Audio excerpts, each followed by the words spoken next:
This eclipse season is going to be bananas on top of everything else that we're dealing with. I'm just like, the universe is going to pressure cook us in 2020.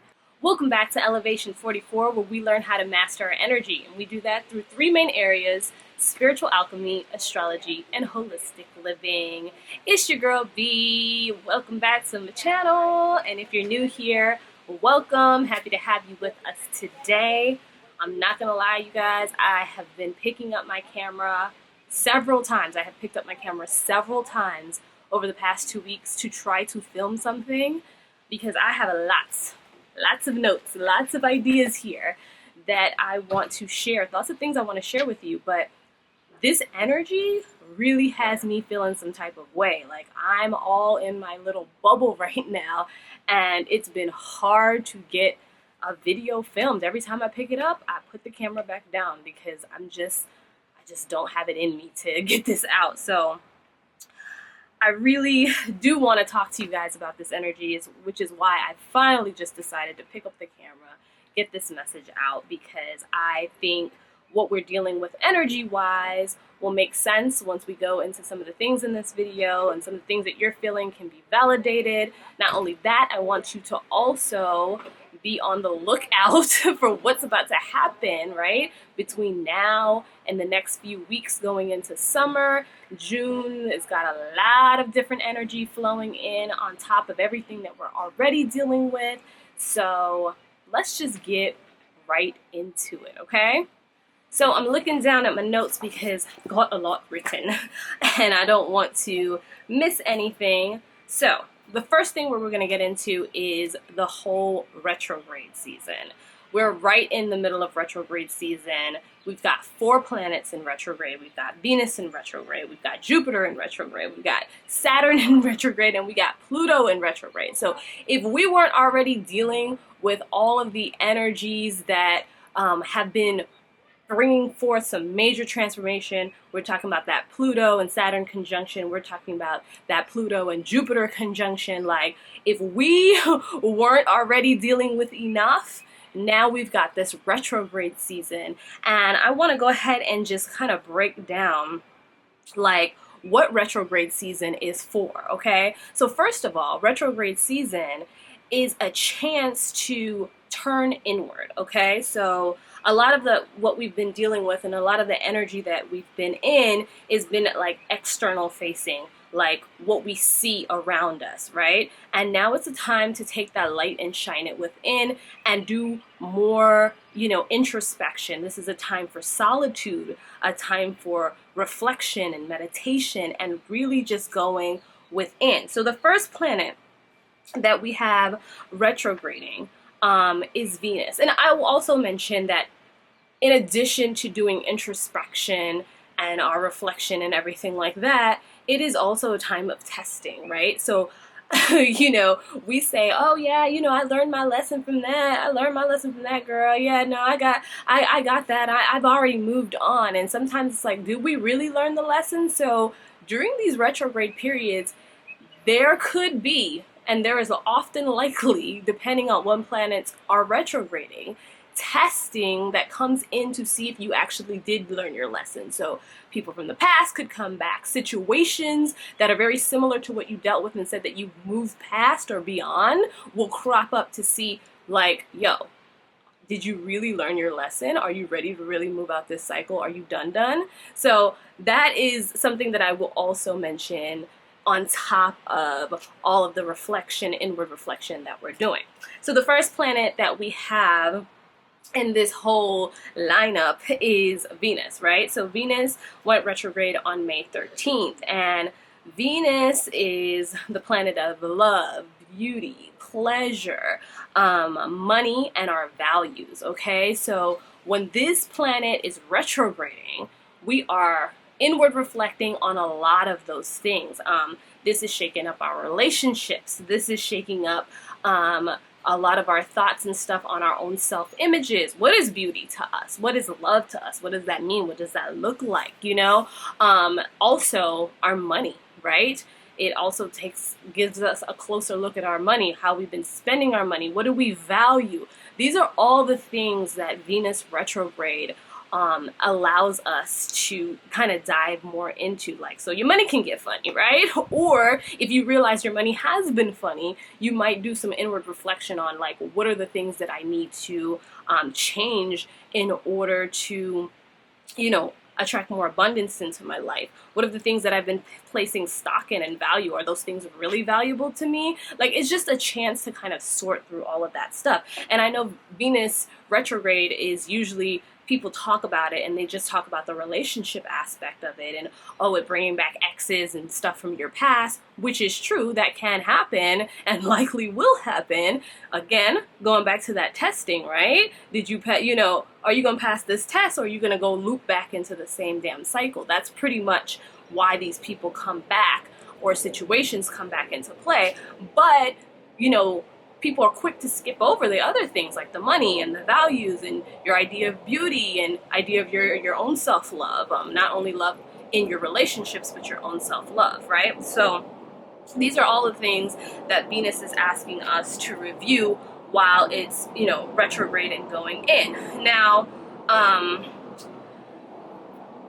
at the time of this filming, Venus is currently squaring Neptune in Pisces. So when we talk about and I will say Venus is retrograding in Gemini. That's an important thing that I didn't mention. And in Gemini, this energy is very light, very like non-committal, very like just, I don't want to be locked down, I don't want to be tied down, I don't want to put nothing in writing, I don't want to have no firm commitments. So the people that you're meeting in this time, this Gemini, it's all about connections and relationships and communication around the things of love and self-worth and values and all of that type of stuff. But at the very same time, you can't get too attached to what is coming in or what's happening during this process, because the energy is very light and airy. It's just, you gotta roll. You literally just gotta roll with the waves. You just gotta go with it. It's just go with the flow type of energy, not get attached to anything, anyone, anything anyone says or anything like that. It's just going with the waves, the flow, and just, you know, reconnecting, sometimes in positive ways, because people coming back, friends coming back from the past, lovers, old exes and stuff coming back from the past. Yeah, sometimes you need to keep it moving and X out on that, because you've already learned that lesson, you've already moved out of that cycle. But sometimes those people coming back is not necessarily a bad thing, because a lot of the times they can illuminate things to you that you still need to work on. They can also, you know, help you move out of current cycles and move into the next phase that you're wanting to go to. So people always coming back from the past is not always a bad thing. And I think that it gets a bad rap a lot of the times, but you got to see both sides of the coin and know where you fall in that particular situation with those types of relationships. So when I mentioned that Venus is squaring Neptune in Pisces, I said all of that because you also have to watch the people. I won't say watch the people. You just have to have discernment in those relationships and those things that are coming into your life. If you've ever had any past history with them, and these new things, old things rather, are coming back into your life, and even with new relationships and new people and new situations, you have to have an eye of the discernment during this time. The things that people are saying to you, the things that they're presenting to you, because Pisces in Neptune is bringing illusions, okay? Illusions, and a lot of things can look better than they are and sound better than they are and be presented on a silver platter when there's really garbage underneath it, okay? So you really have to have a discernment, and you gotta see with your, you know what I mean, the eye that counts, what is really going on here. So I just want to make you aware of that Venus retrograde. So the next planet that we have retrograding in this whole retrograde season is Jupiter. And Jupiter is actually retrograding through the sign of Capricorn.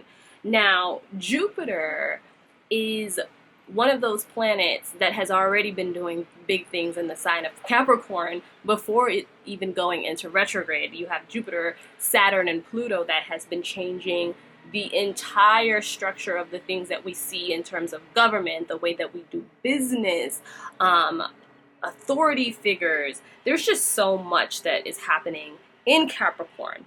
But when Jupiter goes into retrograde, it is a time to bring us spiritual and philosophical introspection, okay? And this is particularly while it's in Capricorn around business, government, career, authority, how we spend our time, our public lives, our public facing selves, okay? Now, this is helping us really go within to figure out, number one, the things that we have put value into, the things that we have put our faith into, the way that we've been doing business, the way that we have been putting certain leaders and people in authority up on a pedestal, the way that we've been spending our time. This is allowing us to find out, does this align with our ultimate path of happiness and success?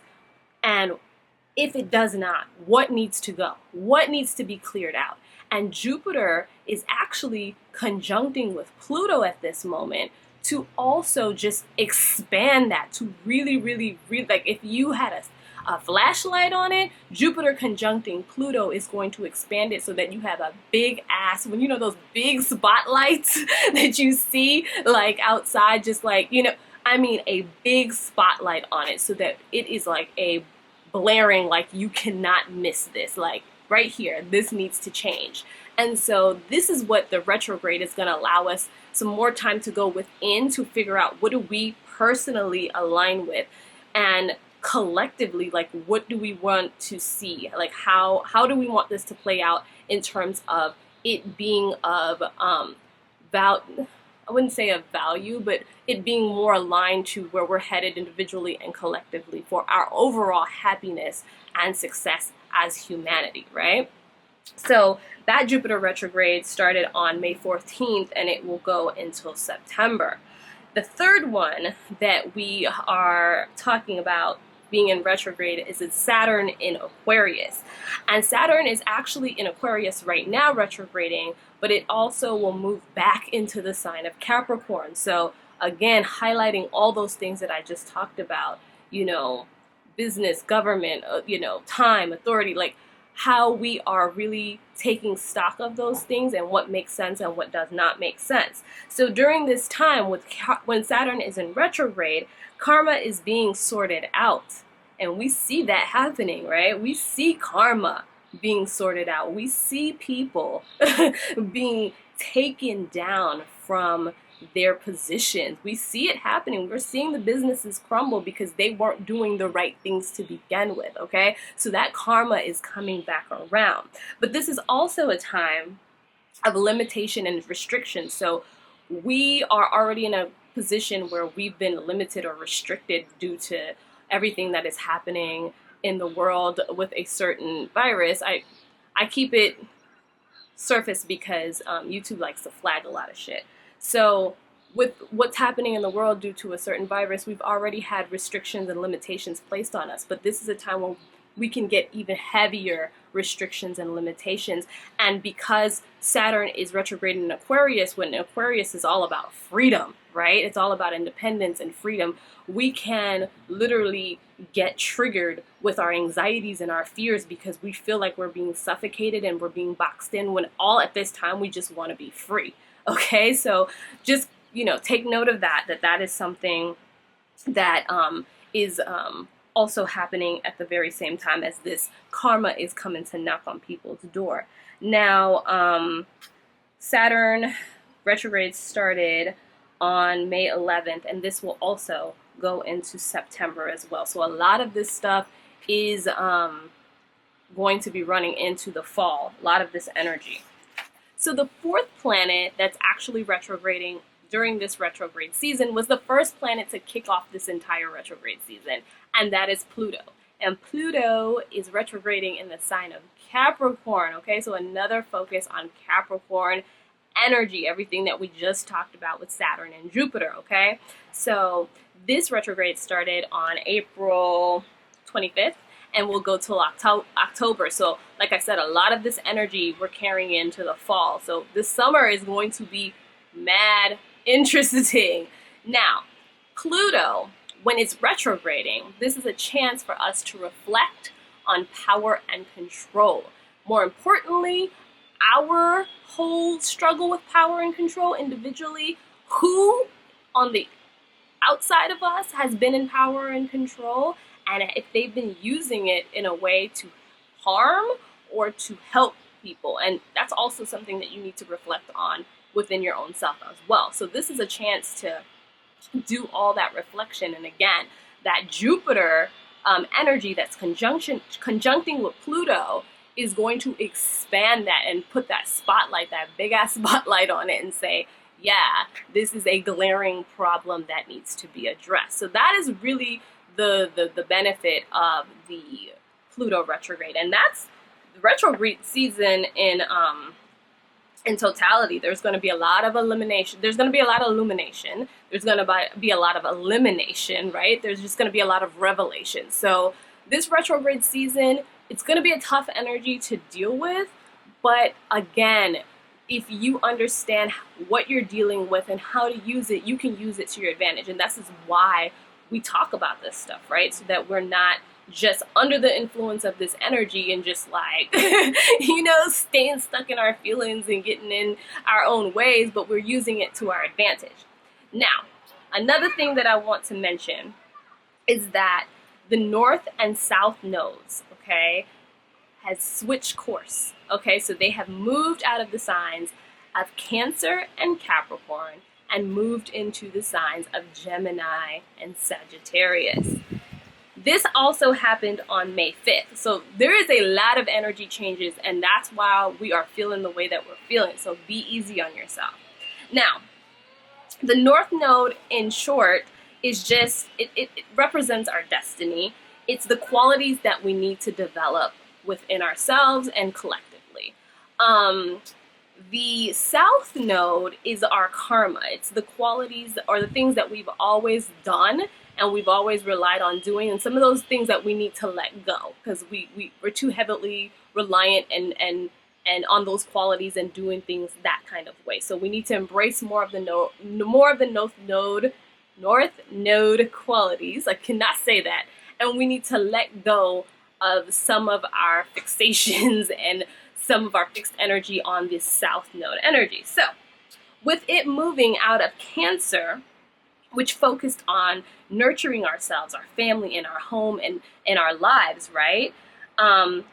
It was all about like Cancer, North Node was following in our instincts and kind of getting away out of that Capricorn, like workhorse, all about achievements mentality. We were trying to shift that focus now from, being so heavily fixated on achievements and rewards and attainment, and focusing inward on nurturing ourselves and making sure that we're healthy and that we're balanced and that our family life is good and that we're happy ultimately.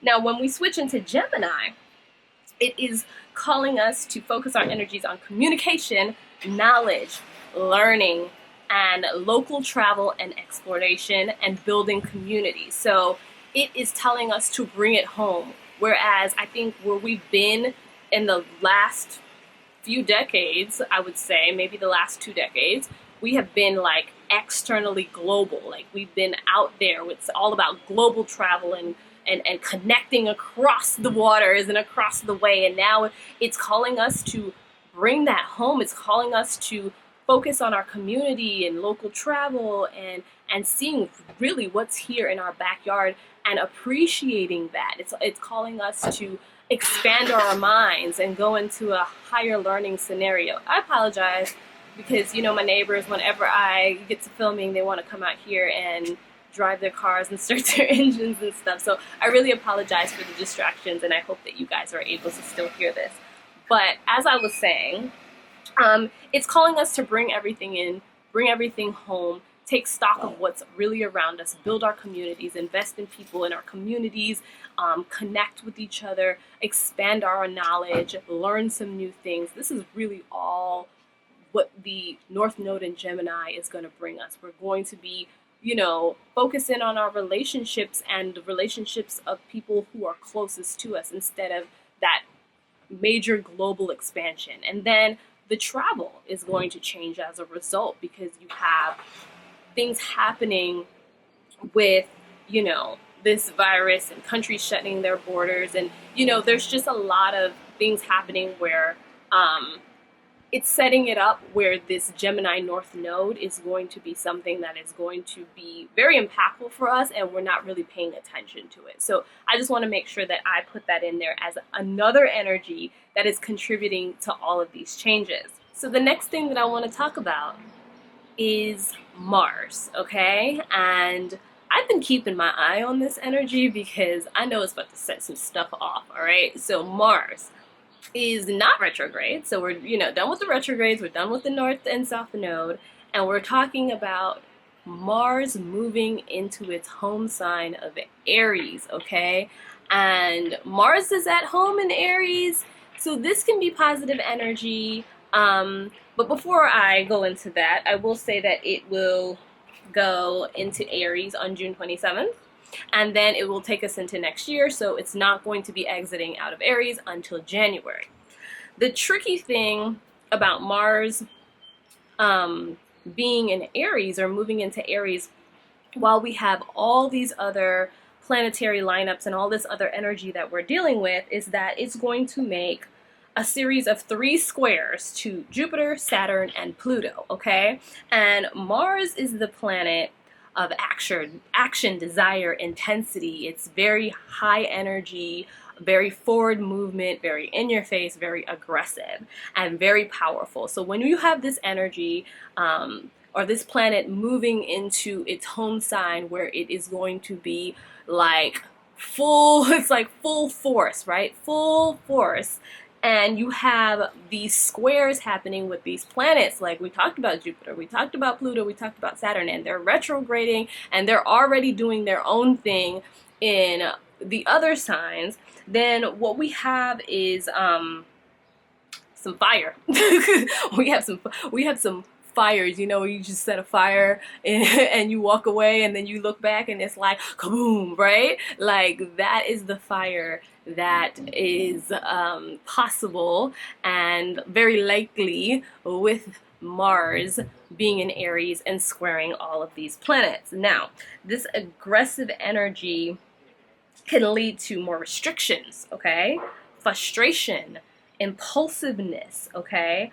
The highlights, though, is that I think it will also double down on our whole journey now through the North Node in Gemini, which talks about our community and what's in our backyard. I think that Mars, because this is also an energy that rules out agriculture, so I think a lot of what we have been in terms of like imports and exports and all of that stuff, I think we're going to become more aware and more dependent and more focused on building up stuff in our own backyards, in our own country, in our own communities to sustain our own selves. So I think Mars in Aries is going to bring some positive energy and positive things our way and some positive outcomes our way, but then it also is going to light some shit on fire. So you heard it here first, okay? And again, this energy, we're going to be dealing with it from June, the end of June, until January. So a good 6 months of this energy while the other planets are already doing their thing, and it can get really intense. So you want to be aware of this energy as well. Okay, so we've been through retrograde season. We've been through the node switching. We've been through Mars moving into Aries and bringing all its aggression and fire. Now we need to talk about eclipse season, because yes, this eclipse season is going to be bananas on top of everything else that we're dealing with. I'm just like, the universe is going to pressure cook us in 2020, all right? The eclipse season starts on June 5th and ends on July 5th. And we're going to be dealing with 3 eclipses in that time. Like, that is a lot of major energy on top of all the major energy that's already happening. Now, the June 5th eclipse is in the sign of Sagittarius. Now, and that's a lunar eclipse, for those of you that are wondering. So usually, lunar eclipses speak more to dramatic and abrupt changes. And a lot of it is usually internally focused, but it can also be externally focused as well. It tends to be more on the internal side from my observation, but it's usually dramatic and abrupt changes, okay? So when a lunar eclipse comes in, just you have been forewarned, okay? And a lot of the time, I don't want you to be scared because the changes are abrupt or dramatic, that they're bad. Usually it is always propelling us into the direction that we need to go in. Sometimes a lot of us actually don't like to move until our backs are up against the wall. And with these eclipses, they come to push us, literally push us out of our comfort zone. So that's eclipse 1, and that's in the sign of Sagittarius, which is all about global expansion, global travel, higher, world knowledge and exploration. And again, I'm going to come back to the North Node moving into Gemini and South Node being in Sagittarius. And I really think that that whole global focus and expansion is now going to be turning inward. So when we talk about abrupt changes and dramatic changes, I really think that it's going to have a lot to do with the way that we travel internationally, the way that we do business internationally. I really think it's coming back home, and it's going to be more community based and more focused on within our borders. And I really think that that's where we're going with that. The next eclipse is happening on June 21st. And this is going to be a solar eclipse in the sign of Cancer. Now, external transformation is usually on the horizon with solar eclipses, and I'm talking about major external transformation. And when I say internal versus external, internal is like more so changes within us, right? And how we operate on the inside and what we're thinking about, how we think. It's a lot of transformation in that sense, although you're gonna see it on an external level, because what happens within then comes without, right? Comes out. But with the solar eclipses, the external transformation that I'm talking about is seen like right off the bat. It is like externally focused. Like you get to see the changes happening right in front of you. And with the solar eclipse being in the sign of Cancer, I think it's gonna do or have a lot to do with our home life, our family life, and how we take care of ourselves and others.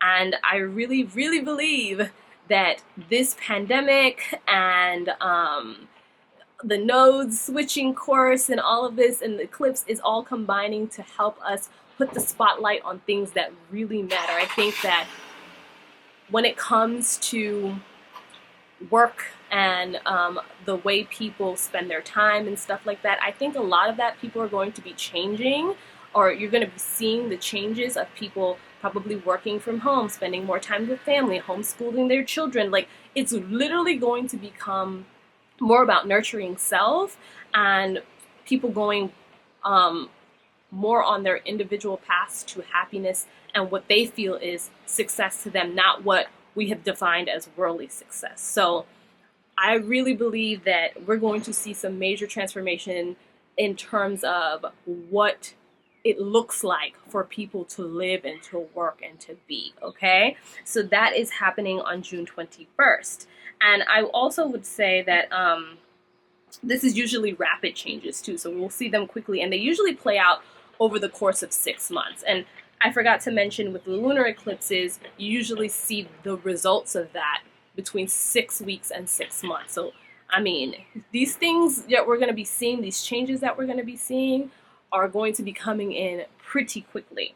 Now, the last eclipse that we have is on July 5th, and this is a lunar eclipse in the sign of Capricorn. Again, we're focused on that internal shift. These are abrupt changes, and this is all about our business, the way we work, our public-facing selves. So our authority figures. So there's going to be a lot of transformation and a lot of changes that we're going to see that are happening as internal shifts within us individually that then make it, a collective energy that then make it a global change. Like, we're gonna see things completely change. And we're already seeing the results of that. We've already seen Saturn and Pluto come in with the sledgehammer and say, nah, we're knocking all of this stuff out. We're knocking these walls down. We're going down to the bare bones, to the foundation, to rebuild this stuff. And we've seen Jupiter come in and expand that. Now we've got the nodes coming in to support that. We've got Mars coming in to set fire and put some high energy behind that. Then we got these eclipses, okay, that are literally going to say to us, if you don't want to move, I'm literally prepared to push you up against the wall and make you move. You're not going to have any choice but to change. And I think it's exciting. Like, yes, it's a lot of energy that we're dealing with in the moment, and it can be frustrating, and we feel all these shifts, these energetic shifts, but it's exciting at the end of the day, because I truly believe that this is propelling us and pushing us onto the path that is more aligned with where humanity wants to be and wants to go collectively. So I think this is a beautiful time. I just wanted to talk to you guys about this energy because I know you all feel it. I feel it. It's kind of hard to move through sometimes because change is uncomfortable. At the end of the day, no matter what anybody says, change is uncomfortable, and that's why most people avoid change, and their backs have to be pushed up against the wall before they change anything, is because it's uncomfortable. It's an uncomfortable process, and it's the unknown territory, and we want to control so much, and we want to know so much, and how things are gonna, play out for us to feel comfortable. But that's not what this experience is about, and we chose to be here at this time, at this very moment. We chose to participate in this experience so that we can learn and grow individually and collectively and evolve. And that's what this whole experience is about. So that is the summer lineup, the energy lineup in a nutshell. It is going to be a big one, y'all. We already started. Like, there's no turning back. We're bringing pressure cooked, okay? But we're gonna come out nice and tender on the other side of this, and it just hang in there. I mean, it's gonna be okay. Like, I know you know, some of you are very kind of like want to have your hands on that control and want to know, like, what's the outcome. Detach from the outcome. Expect nothing. Open yourself to receiving everything. That's pretty much my advice for you to get through this energy, through this retrograde season, through this eclipse season, through the rest of 2020 and 2021. Oh man, 2021 is going to be some more energy. Like, you guys think that this is going to be over by the end of 2020? No, 2021 is bringing us some major energy as well, but we'll wait to cross that bridge, okay? Anyway, that is all I have for you guys today. If you enjoyed this video, give me a thumbs up, comment below, let me know your thoughts. If you're not already following me on Instagram, what are you doing? I share my thoughts, I share things that are going on, get to know me a little bit more through my IG, so if you're not, go on ahead and follow me on IG and subscribe if you haven't already. I always welcome new members into this family. We're here to support each other. I love you guys, and I'll see you in the next video. Peace.